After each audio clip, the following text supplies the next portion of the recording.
शेतकरी मित्रांनो, मी राहुल ठोंबरे. आज आपण आलो आहे टोमॅटोच्या प्लॉटमध्ये.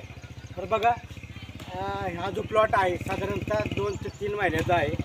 तर आपण पिवळे आणि निळे सापळे लावले पाहिजेत.